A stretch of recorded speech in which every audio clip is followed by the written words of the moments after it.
আসসালামু আলাইকুম। আসলে আজকে একটা বিষয় খুব কেন যেন মনে পড়ছে আপনাদের সঙ্গে একটু শেয়ার করতে, যার কারণে একটু লম্বা ভিডিও বানানোর চেষ্টা করলাম। যদি আপনাদের ভালো লাগে ভিডিওটা দেখার চেষ্টা করবেন। আমাদের সকলের সংসারেই মা, বোন, স্ত্রী রয়েছে। আমরা পুরুষেরা চিন্তা করি, চাকরি করি, ব্যবসা করি, কিন্তু মা বোনেরা বাসায় কি করে? আমার স্ত্রী, ধরেন আমার স্ত্রীর কথাই যদি আমি বলি, আমি চিন্তা করি আমার স্ত্রী বাসায় কি করে। আমি যখন 5টার সময় আসি অফিস থেকে, সে আমাকে একটু পানি এনে দিতে পারে না।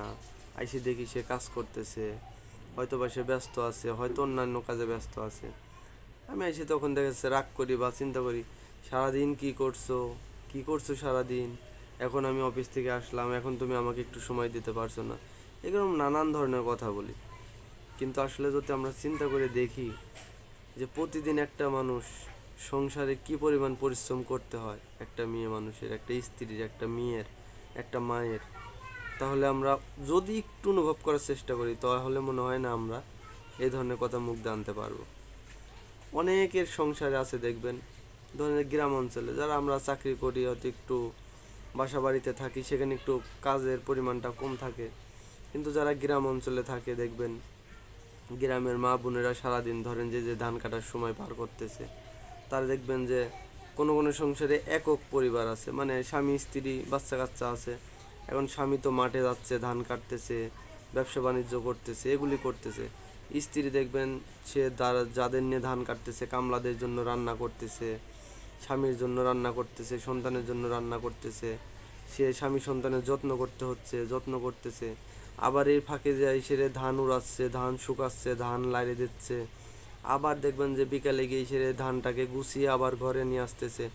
মানে যদি এটা চিন্তা করা যায়, দেখবেন একটা মা বোন কি পরিমাণ পরিশ্রম করে।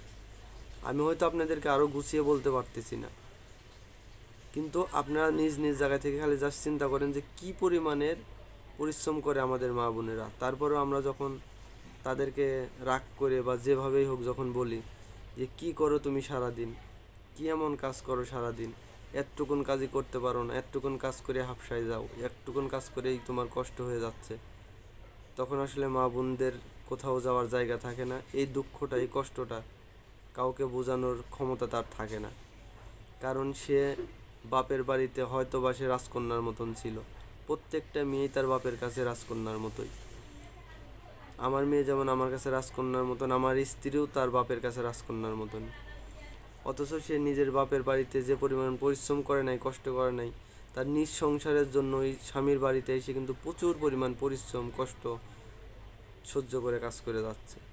কিন্তু আমরা যদি এত কাজের পরেও, এত পরিশ্রমের পরেও দিন শেষে যদি ওই স্ত্রীকে আমরা যদি বলি যে কি এমন কাজ করছো সারাদিন, সব কাজ তো আমিই করি, সংসার তো আমিই চালাই, এই কথা যদি আমরা বলি, তখন কিন্তু আর তাদের কষ্ট বলার বা ভাষার থাকে না।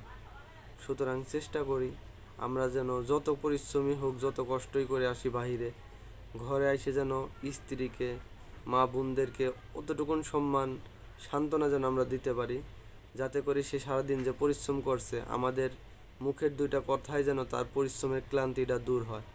আমরা যেন চেষ্টা করি তাদেরকে তার ক্লান্তি এবং পরিশ্রম দূর করার জন্য আমরা একটু ভালোবাসা দিই, তাদেরকে একটু প্রশংসা করি, তাদেরকে যেন একটু প্রশংসায় ভাসাই।